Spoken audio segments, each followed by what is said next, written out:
do versículo 1 ao versículo de número 10. Disse Jesus aos seus discípulos: é inevitável que venha escândalos, mas aí no homem pelo qual ele vem. Melhor fora que lhe pendurasse ao pescoço uma pedra de moinho e fosse atirado no mar, do que fazer tropeçar um desses pequeninos. Acautelai-vos, se teu irmão pecar contra ti, repreende-o. Se ele se arrepender, perdoa-lhe. Se por 7 vezes do dia pecar contra ti, 7 vezes vier ter contigo dizendo: estou arrependido, perdoa-lhe. Então disseram os apóstolos ao Senhor: aumenta-nos a fé. Respondeu-lhe o Senhor: se tiveres fé como um grão de mostarda, direis a esta amoreira: arranca-te e transporta-te no mar, e ela vos obedecerá. Qual de vós, tendo o servo ocupado na lavoura, ou em guardar o gado, lhe dirá quando ele voltar do campo: vem já e põe-te à mesa? É que antes não diga: prepara-me a ceia, cinge-te e serve-me enquanto eu como e bebo. Depois comerás tu e beberás. Porventura terá de agradecer ao servo, porque esse fez o que lhe havia ordenado? Assim também vos, depois de haveres feito quanto vos foi ordenado, dizei: somos servos inúteis, porque fizemos apenas o que deveríamos.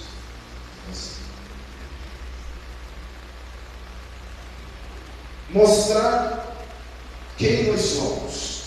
Esse é o objetivo do sermão de hoje.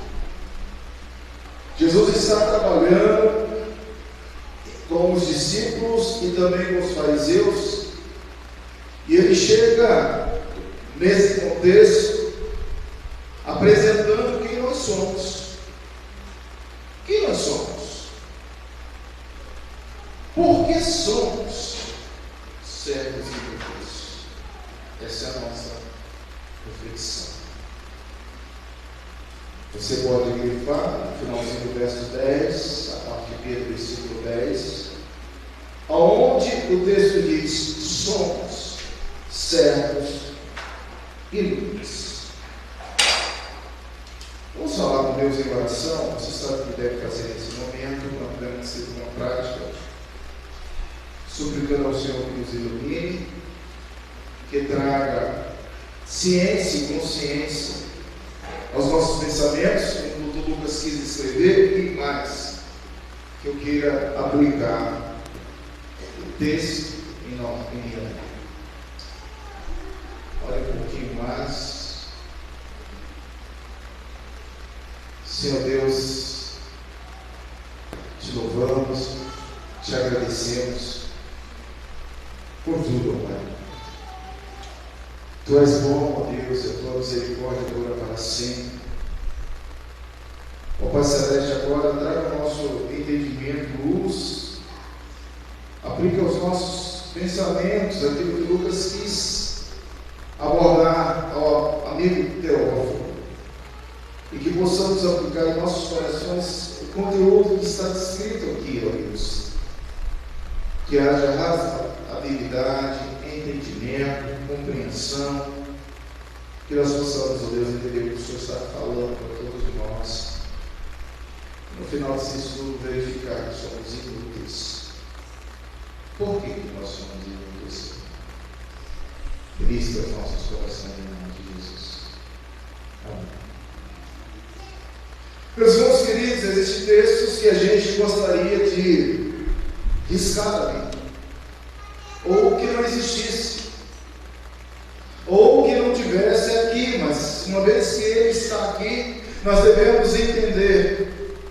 E nós temos uma lição antes do versículo 1 ao versículo de número 6, 6 e a partir do 7, nós temos uma pequena parábola encravada dentro desse contexto.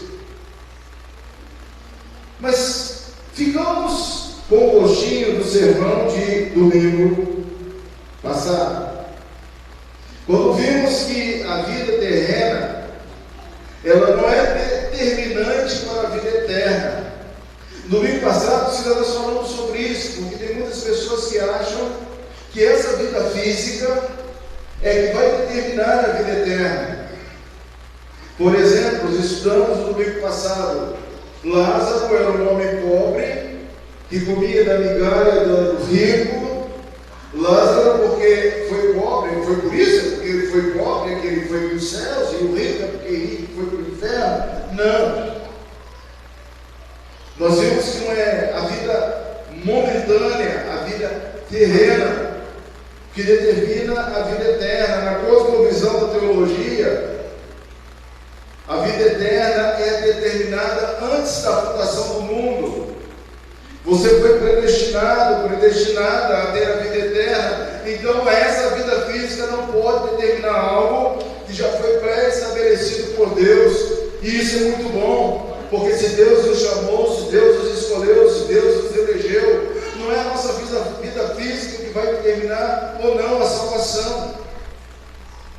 Mas a soteriologia, ela trabalha que o homem nunca dependerá dele, dos argumentos dele, dos méritos dele, mas a salvação é um ato livre da graça de Deus, porque todos nós estávamos mortos em nossos delitos e pecados, e assim nossa próxima fase não depende daquilo que estamos passando, de que nós estamos vivendo, dessa vida terrena, para determinar a vida eterna. Assim, a salvação não é um mérito humano, mas uma ação monergista de Deus. Isso foi isso. Está lá exaustivamente no finalzinho do capítulo 16. Mas o Evangelho continua. E Jesus então continua trazendo algumas advertências aos seus discípulos, apresentando alguns questionamentos aos fariseus, aos publicanos. E o que ele agora vai começar a trabalhar com aqueles homens que estavam ali, vai resumir, e esse é o nosso resumo nessa noite, que tudo o que acontece é pela vontade imutável de Deus para a sua glória. Dentro da nossa cosmovisão doutrinária, nós agora vamos focar o capítulo que trata da Trindade excelsa, e tudo que nós já vimos, e já cantamos, e já lemos aqui nessa noite, é que tudo que acontece conosco é pela vontade imutável de Deus para a sua glória. Eu quero que você já pense nesse resumo, antes da gente entrar na exposição desses textos, desse conteúdo que a gente leu aqui nessa noite. Você concorda com isso? Você concorda mesmo que tudo que acontece com você, que acontece com a sua vida, que o momento que você passou hoje, que você passará amanhã, que você passará durante a semana, que você passará daqui um mês, que você passará daqui um ano, que a sua saúde frágil, que as suas enfermidades da mente, do corpo, da alma, no final de tudo, redunda para a glória excelsa de Deus, para o poder de Deus. Então essa já é a primeira mensagem para nós nessa noite. Eu não sei como você está aqui agora, quais são os seus problemas, quais são as suas lutas, quais são os seus questionamentos, mas eu tenho certeza que tudo é para a glória de Deus, tudo redunda para a glória de Deus, tudo que acontece, tudo que acontece, até aquela cena hilária de ontem. E irmãos queridos, ontem foi bom demais. Nós estávamos com um grupo da mocidade e alguns irmãos, leva água mineral, e tinha gente que era peixinho, que não queria sair da água, né? A consequência é que hoje nós estamos colhendo alguns resultados aí. Eu ganhei alguns irmãos mais pretinhos, mas esses irmãos estão pretinhos por causa do sol. Não saíram do sol. Mas a cena hilária, você imagine, até aquilo que nós vivemos ontem lá, do macaco, que foi homenageado, privilegiado pelo nosso irmão Josué. Parabéns, Josué, você pensou no ecossistema, na natureza, nos biquinhos. Aquela banana você levou para eles. Na livre soberania de Deus, até isso que nós vivemos ontem, da alimentação do biquinho, tão rápido, ele foi tão rápido ao cortar as bananas do Josué. Estava descrito pela soberania de Deus, pelo ato de Deus. Coisas que nos fazem rir, coisas que nos fazem chorar, coisas que nos fazem ter preocupação, tudo acontece pela vontade de Deus. E essa já é a condição da vontade. A exposição desse texto, do capítulo 17, do versículo de 1 a 10, é uma advertência que resulta em uma parábola, uma pequena parábola, que é 7, 8, 9, 10, mostra a racionalidade de algumas pessoas, mostra a nossa racionalidade. Muitos de nós somos como aquele que vive a dizer 2 mais 2 igual a 4, 3 mais 3 igual a 6. É isso, então é isso, é aquilo, gera ali, aquilo ali. Homens e seres racionais. Uma advertência descrita em Mateus 18, 6 e 7, tratando do mesmo conteúdo. Marcos capítulo 9, 42 para 17 desse texto, 3, verso B. 4, conforme Mateus 18, 21 e 22. E para 17, de 5 a 6, você tem Mateus 17, 20, 21 e 21 até 22. Então, veja que esse texto foi semeado entre outros assuntos, abordado dentro de outros assuntos no Evangelho Sinótico. Mas Lucas, com seu poder de síntese, ele aglomerou esse conteúdo importante, essa advertência importante para todos nós. Que advertência Jesus está fazendo aqui?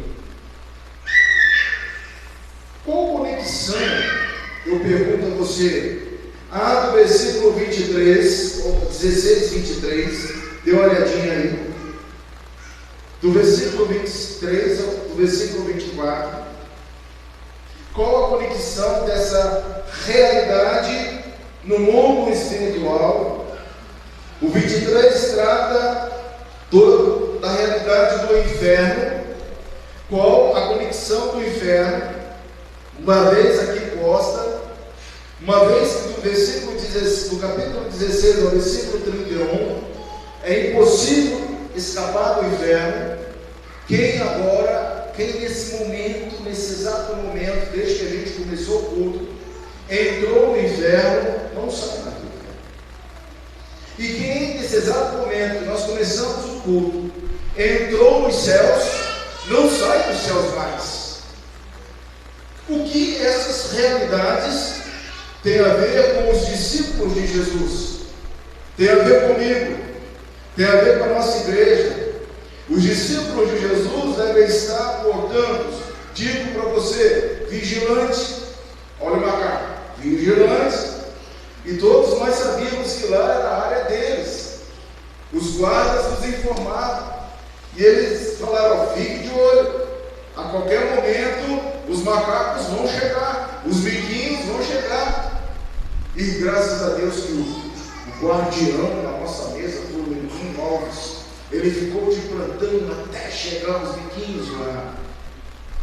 Fator de vigilância, de estar acordado, de estar atento, Você está acordado? Porque você pode hoje entrar nos céus ainda hoje. Quem sabe? A gente não sabe a hora que nós vamos entrar nos céus. Ou entrar no inferno. O que isso tem a ver com esse texto que segue aqui para baixo?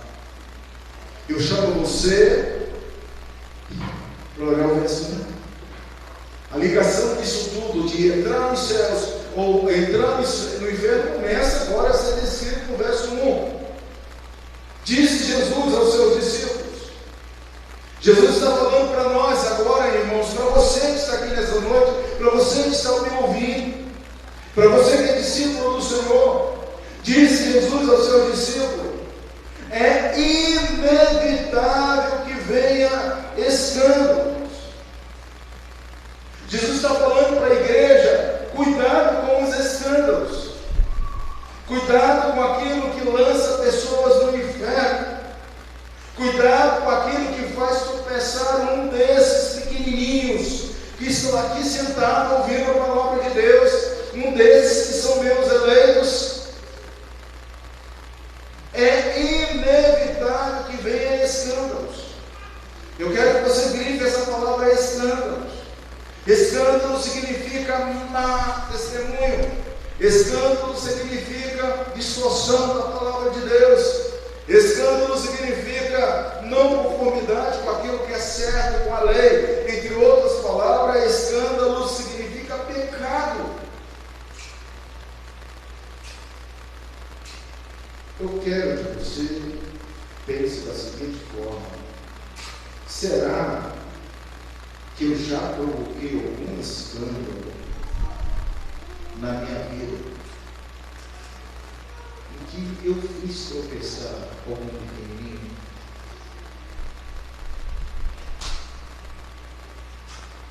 Pense no outro. A palavra de hoje da escola dominical foi autoanálise. Esqueça que está do seu lado.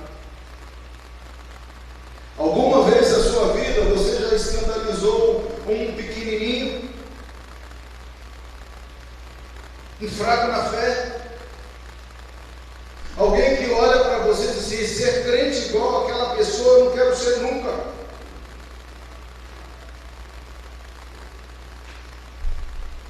Pense em você. E se porventura o Espírito Santo agora começar a revelar algumas coisas no seu coração, na sua mente, comece a orar e pedir perdão ao Senhor. Senhor, eu já fiz isso. Eu já tirei gente do teu caminho, eu já tirei gente da tua igreja, eu já fiz pessoas pecarem contra o Senhor, eu já fui arma de Satanás. Você começa agora a ver a ligação do contexto posterior com esse contexto. Jesus está falando para os fariseus: vocês estão tirando os meus pequenininhos, vocês estão matando as minhas ovelhas, vocês estão levando alguns para o inferno com a prática religiosa de vocês, com o hábito de vocês ensinarem coisas que eu não ensinei.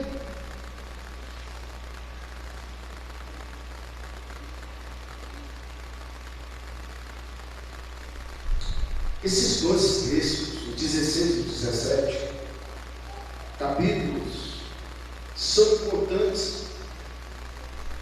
Eles estão divididos da seguinte forma: contém uma advertência e termina com uma parábola. Verso 1 ao verso 10. A segunda parte relata um milagre. Veja, do versículo 11 ao versículo de número 19, nós teremos aqui a cura dos 10 leprosos, e é outro texto que todos nós conhecemos. Na galeria daqueles textos mais famosos, a gente começa a organizar aqueles mais populares, e esse milagre é um milagre que todo mundo já leu, já ouviu, já sabe. Depois você tem a terceira parte desse capítulo, que era uma grande profecia. Jesus agora já começa a tratar da sua morte, sua ressurreição, e principalmente algo para a igreja atual, para você atual. Porque o que nós temos que ter em mente, irmãos, não é que Jesus vai vir, ele já veio. Não é que Jesus vai ressuscitar? Ele já ressuscitou. O que você tem que ter em mente? Então se virá o Filho do Homem sobre as nuvens com poder e glória. Essa é a mensagem que você precisa saber. Estão firmes? Que Jesus está voltando, que Jesus voltará, que Jesus virá, que Jesus chegará. Essa é a mensagem que eu tenho que ter em mente agora. Eu não preciso mais falar que Jesus já nasceu. Eu não preciso mais falar que Jesus ressuscitou, ele já ressuscitou. O que eu tenho que falar para você? Ele está chegando agora. E vocês têm que ter, todos vocês que estão aqui, têm que ter consciência da segunda vinda de Cristo. Pode ser hoje para você. Pai Celeste, eu já pequei matando alguns na fé. Já pequei desviando alguns pequenininhos. O que eu faço se eu já fiz isso?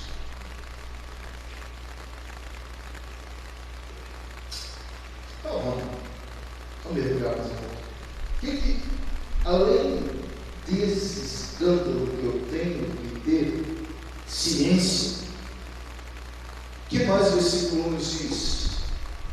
Ainda que segundo a opinião de muitos estudiosos da palavra de Deus, a difícil conexão temática dentro do versículo 1 com as outras ou diversas conexões do capítulo 17, o que nós chegamos à inteira convicção é que sim, existe sim conexão, porque aqui o intérprete vê não pode ser com uma mente limitada, mas uma ideia mais profunda, a ideia de que os discursos se complementam, estão conectados, estão ligados, como por exemplo, se eu já causei algum escândalo, eu preciso consertar isso, eu preciso pedir perdão a Deus. Mas se você soltar no versículo 1 e olhar o terceiro que está aqui, o Senhor, o escritor, o Dr. Lucas, ele coloca aqui, cautela.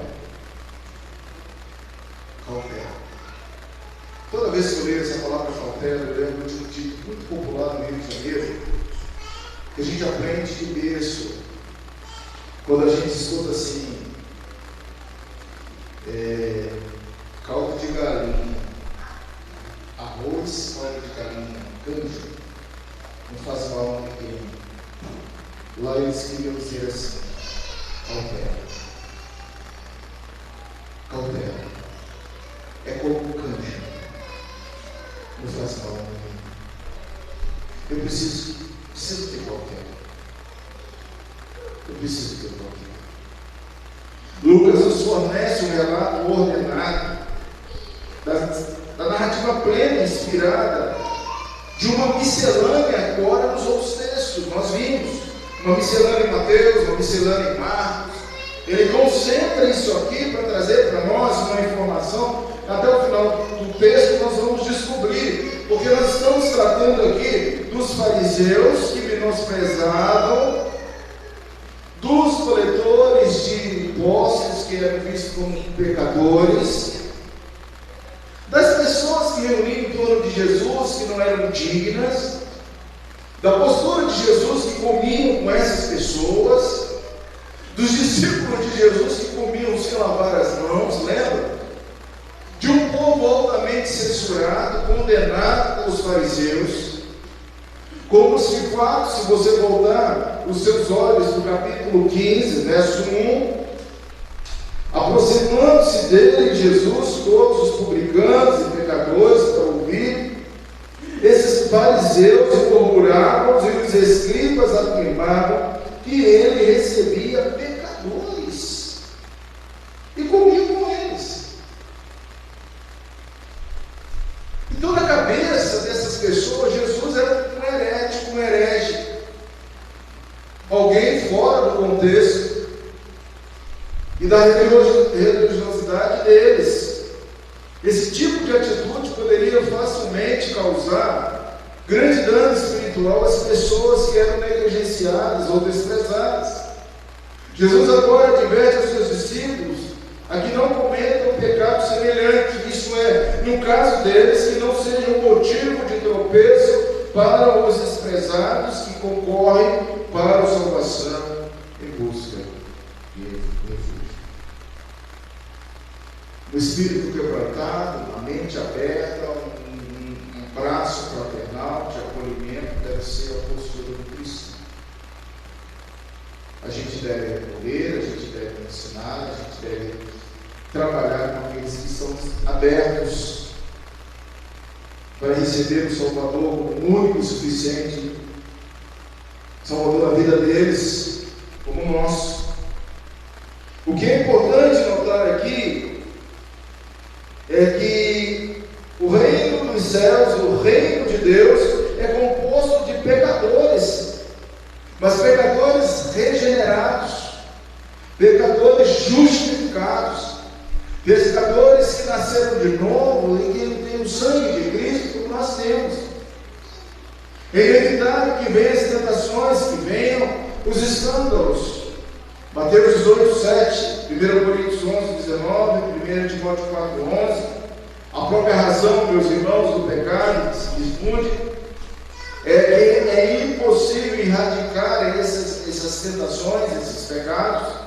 Porém, pela graça de Deus, é possível evitar a se contaminar ou se banhar com esses pecados. E numa atitude correta, como coloca aqui, o discípulo poderia facilmente tentar um dos desprezados a pecar, a andar e cair no mal e jogá-lo para sempre no inferno. Essa é a advertência. Você tem jogado alguns no inferno? Como é que eu jogo algumas pessoas no inferno? Cuidado um pouquinho que fala. Às vezes eu falo sem pensar. Às vezes eu julgo sem pensar.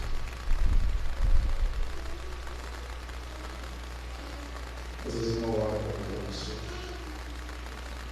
Eu não choro para Deus. Verso 2. É dramático. A sentença de Jesus é dramática. Você consegue ver no versículo de número 12 o que Jesus ele coloca aqui? Ele diz assim: melhor fora que se pendurasse ao pescoço uma pedra de moinho e fosse atirado no mar, do que fazer tropeçar a um desses pequeninos. Quão terrível é pôr uma tentação no caminho de um dos menores dos discípulos de Cristo. Isso é uma incitação ao pecado, é um engodo atraente, é uma armadilha atraente. A pedra de moinho de que Jesus fala é a pedra superior de duas pedras, entre as quais, naquele tempo, o grão era moído, o trigo era moído. Às vezes a gente pensa numa pedra amarrada no pescoço, que vai jogar no mar, que vai se afogar e que vai morrer o indivíduo, mas dentro da percepção daquele tempo, era como se fossem duas pedras que rodavam e havia no meio um buraco, e ali o trigo era colocado e aquilo ali era girado, saindo pozinho. Fazer alguém tropeçar, fazer um dos pequenininhos cair, é você agir dessa forma satânica, maléfica, prejudicial, em que o crente ou aquele débil, fraco na fé, pequeno na fé, vai olhar para você e vai dizer: eu não quero servir Jesus, eu não quero ser crente, eu não posso ser da família do Senhor, por isso, por aquilo outro, porque me julgaram, porque falaram mal de mim, porque me condenaram, porque me lançaram no inferno, ou porque fulano de tal dá um péssimo testemunho. Irmãos, o nosso testemunho fala mais que 1000 palavras. Você não precisa abrir a boca para dizer que você é.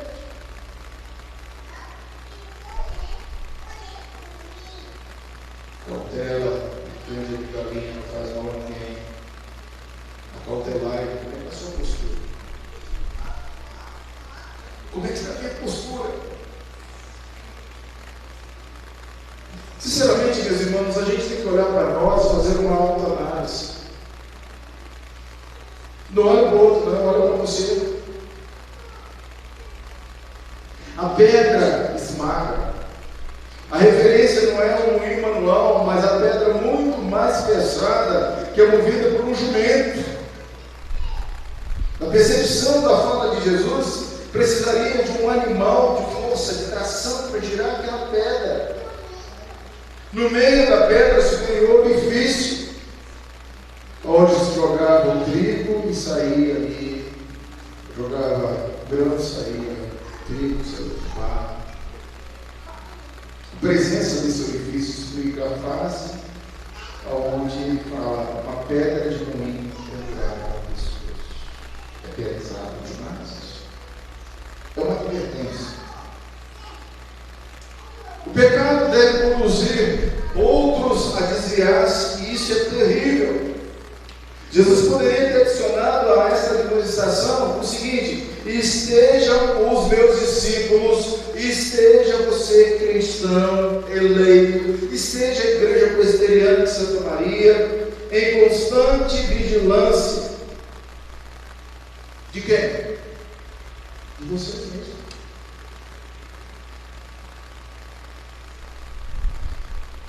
Eu tenho que estar em constância e vigilância dos meus atos, da minha ação.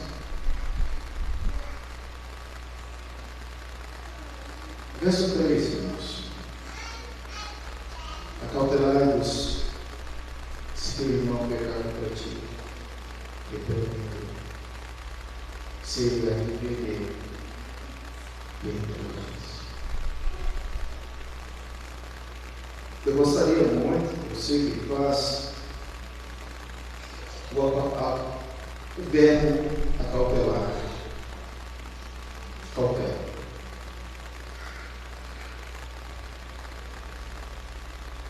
Porque o ferimento é real.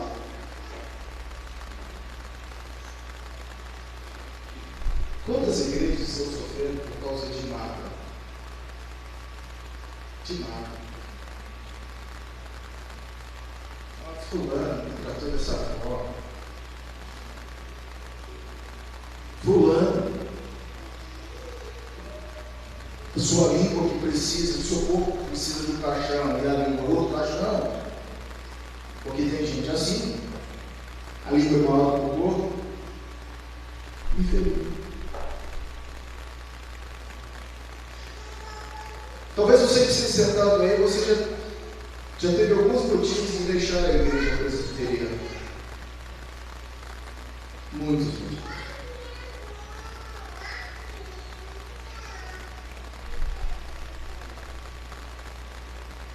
Eu cresci ouvindo algo de testemunho interno da minha mãe, do meu pai, da minha família. Da igreja que eu fazia parte, teve um período muito tenebroso. Como passa, meus irmãos? 32 anos de ministério, 33, já vi tanta coisa, irmãos. Como presidente de presbitério, como vice-presidente, como secretário executivo. Da igreja ser tudo menos uma igreja. De irmãos estarem com os seus questionamentos, seus relacionamentos cortados.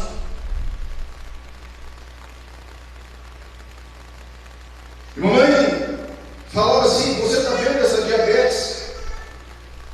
Uma diabetes emocional que levou a vida daquela minha mãe até o final, até o último momento. Ela ganhou uma diabetes. E ela falava: essa diabetes aconteceu por causa de distúrbios internos dentro da igreja. E eu ouvi ela falando aquela história, eu ficava triste, mas por que isso? Ela disse: olha, fofocas, intrigas, desentendimentos. Eu levando assim: eu também não consigo perdoar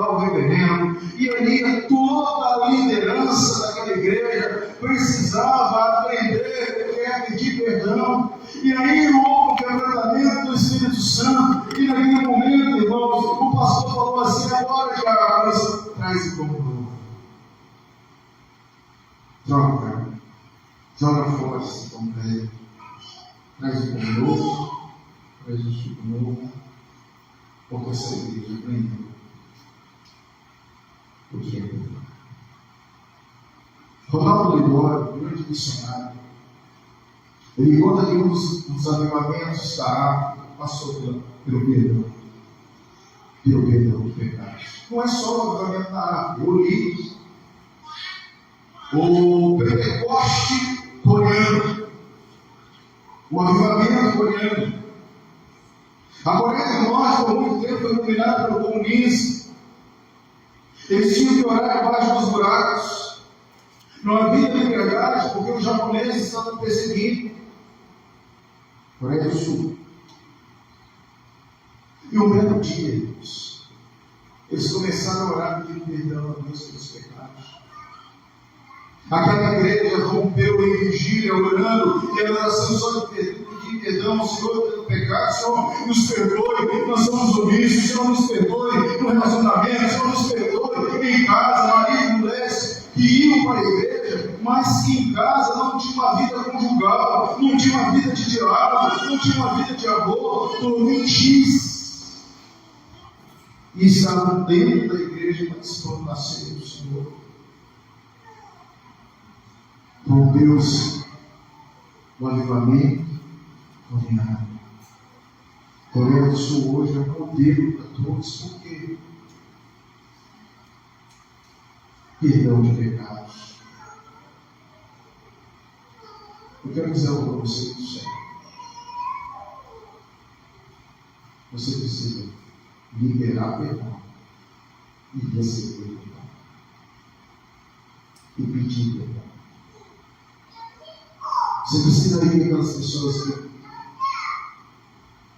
te magoaram, te feriram, liberar perdão. Mas você precisa procurar aquelas pessoas que você feriu, dizer perdão. Todo esse contexto que está aí para baixo fala do perdão.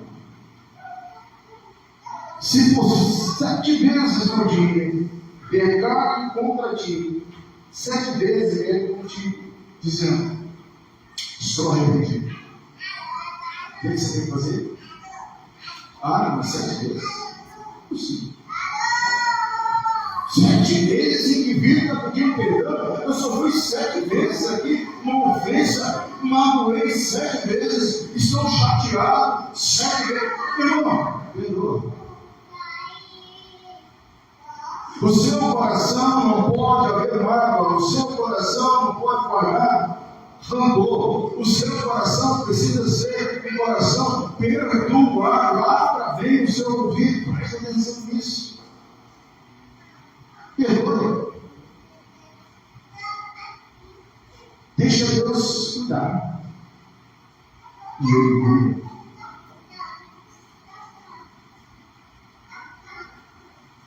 Observar um pouquinho da parábola para a gente fazer a conexão. Do verso de número 7 ao verso 10, nós temos Jesus aqui formulando algumas perguntas.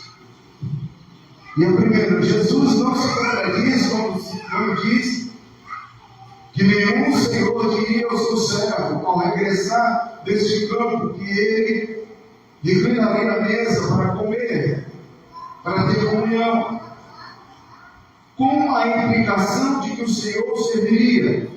Enquanto isso, capítulo 12, 37, Jesus promete o próprio servir.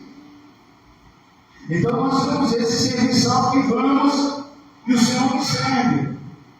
Segundo aspecto, por que os servos que tinham feito tudo que lhes havia sido ordenado fazer, terminariam ser qualificados como inúteis? Há um terceiro problema nesse texto. O terceiro problema. O primeiro problema é quando eu faço um pequenino errado. Mato o pequenino e jogo no ferro. O segundo problema é quando o meu coração me perdoa. Não quero perdoar. Sou duro. E o terceiro problema aqui que você vê é aquele que acha que ostenta, que faz. Então, cara, eu sou bom. Eu sou melhor. No meu tempo é assim. Eu sempre fiz isso. Tem que ser dessa forma, desse jeito. Aquela igreja vai parar se eu não fizer. Ou se eu faço, eu tenho que dizer, eu fiz, eu produzi, eu inventei, eu trabalhei. Aí você vai escutar Jesus falando bem baixinho no seu ouvido. Inútil. Você é inútil. Não foi mais da sua obrigação.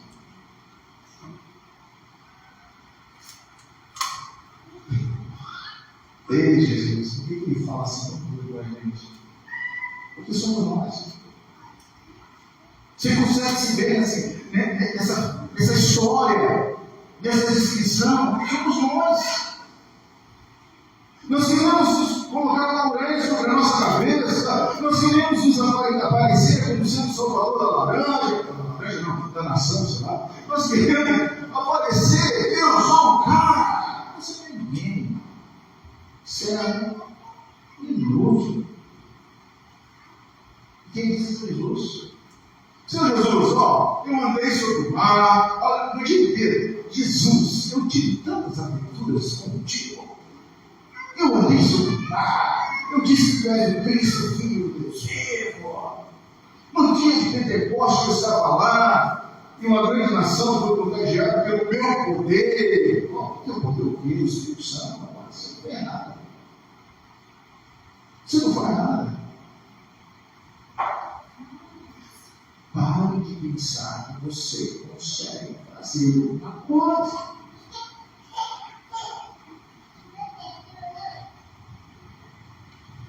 Por que eu sou inútil? Respondendo isso aí, a primeira pergunta, a parábola diz que na esfera do reino de Deus, a esfera em que reconhece alegremente a soberania de Deus, a esfera que nos faz ter motivação para trabalharmos na sua seara, seguramente, os filhos por adoção de Deus fazem tudo, porque são salvos na força do próprio Senhor. Ele dá a nós sabedoria, motivação. Esse é o caso, a promessa de Lucas, o Senhor servido, é uma realidade, porque Ele vem nos serve com uma vida nova, uma expectativa nova, e agora também começamos a entender qual seria a razão porque o evangelista, depois de narrar essa parábola, imediatamente continua contando a história dos leprosos que foram curados por Jesus. Aos 10 que ordenou que se mostrasse aos sacerdotes. Aos 10 a obediência à ordem segue o seu caminho. Entretanto, falei que era mais famosa? Somente um. Entretanto, deles, somente um. É que não. Não vai ser coisa para mim. Eu não vou avançar nessa série. Eu quero, meus irmãos, analisar o que a confissão de fé diz no capítulo 2 de Deus, da Santíssima Trindade. Há um só Deus vivo e verdadeiro, com o infinito, em seu ser e perfeições. Ele é um Espírito puríssimo, invisível, sem corpo, membros ou paixões, é imutável, é imenso, é eterno, incompreensível, onipotente, onisciente, onipresente, santíssimo. Deus é completamente livre e absoluto. Ponto. Fazendo tudo segundo o seu conselho, sua própria vontade, e que reta e imutável é para a sua glória. Então, como nós resumimos tudo que acontece conosco, tudo que é realizável, é para a glória de Deus, é para o propósito de Deus. Romanos 11:36, vamos falar junto? Porque dele, por meio dele e para ele, a ele, pois, fala isso para você agora. Para quê, gente? Para quê, gente? Tem mal mais. Revolta, perigo. Para quê? Apocalipse 4 diz: Tu és digno, Senhor, Deus nosso, de receber a glória, a honra, o poder, porque todas as coisas tu criaste, sim, por causa da tua vontade vieram existir. Sua história, sua família, seu lar, sua igreja, gostamos aqui agora. Eu quero concluir dizendo, aquela música que canta nuvens, nós somos fracos de nuvens. Não fazemos nada mais, nada menos do que a nossa obrigação, e salva os nossos olhos. No versículo número 10, assim também, vós, depois de haver feito quanto vos ordenei, vos foi ordenado. Deus nos ordenou fazer algumas coisas. Deus nos ordenou ser discípulos. Então, somos servos inúteis. Por quê? Olha o que nós. Porque fizemos apenas o que devíamos fazer. Não fazemos nada mais, nada menos do que a nossa obrigação. Tudo que se tem e realizar é para a glória de Deus. Não amém? Somos todos servos e Deus é quem efetua tudo para a sua glória. Só dele glória. Essa passagem me ensinou. E aí eu volto lá no início. Que há pequenininhos. Há pequenininhos. Quem são esses pequenininhos? O mesmo Salvador que, quando pessoalmente afligido, Jesus, a gente vai ver aqui, quando afligido, ele não abriu a sua boca. Ele foi como ovelha monta perante aqueles que estavam ali, os fariseus, os saduceus, os publicanos. Jesus não abre a sua boca. Ele se entrega como ovelha muda. Ele abre somente para dizer assim: cuidado com aqueles que fazem tropeçar os meus inimigos. Ainda que ele pegue contra você 7 vezes. Irmãos, mais uma vez, perdoar não é opção. Perdoar não é opção. É lei. É obrigação. Capite?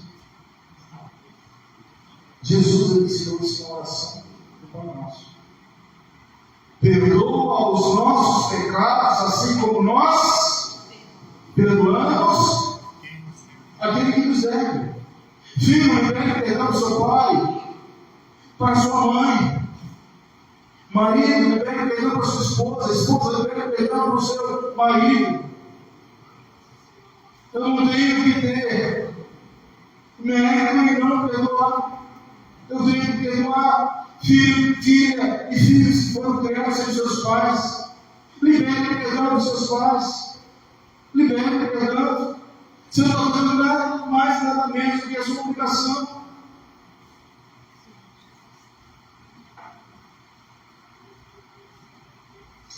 Você deve perdoar. O costume do mundo é inteiramente diferente. Gênesis 4:24 põe a evidência certa do mundo em contraste com o perdão do certo povo, do Salvador. E por fim, últimas palavras. Fundamental para as minhas semanas, quando vocês tiverem feito tudo do que foi ordenado, diga: sou inútil, poderia ter feito mais. O que conta não é quanto temos, mas em que espírito fazemos. Essa semana você está cansado de lavar louças, está cansado de arrumar sua casa, está cansado ou cansado da sua vida, da sua rotina. Sabe cedo, trabalhar, voltar, vir à igreja, dormir, trabalhar, voltar, vir à igreja. E nós temos trabalho a semana toda, né? Eu venho à igreja de segunda a sexta.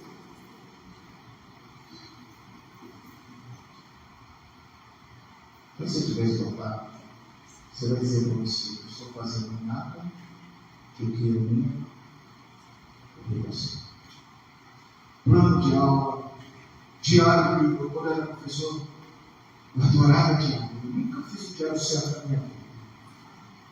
Teve uma vez que eu paguei a glosa para fazer diário. Você já foi professora? Faz esse diário aí, porque eu razoava com o troço tudo, a Joana via falando. Tu nem é, não sei, eu sou professor, não sei fazer diário. Paga a glosa. Eu pagava a glosa, eu fazia diário direitinho, uma caligrafia bonita. A vida é assim. Tudo de novo vai acontecer essa semana na sua vida. Tudo de novo. Ou você vai dizer para você mesmo: eu não estou fazendo nada mais e nada menos. Se eu ficasse só nesse tópico, já me levaria a refletir muito na minha vida. Mas o texto falou de coisa mais do perdão e do cuidado para não pagar Deus. Que Deus dá a gente. Feche os seus olhos. Converse com o Senhor.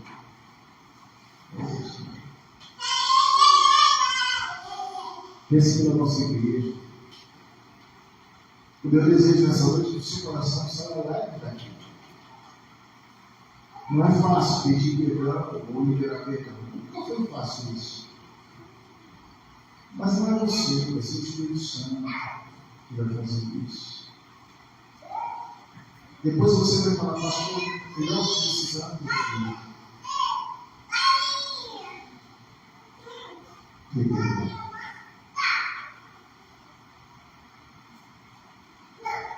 E aquele velho cântico que os antigos cantavam é uma verdade. E eles cantavam assim: a melhor oração é amar, a melhor oração é amar. Se não sabes amar, tu não podes orar. A melhor oração é amar. Obrigado, Senhor.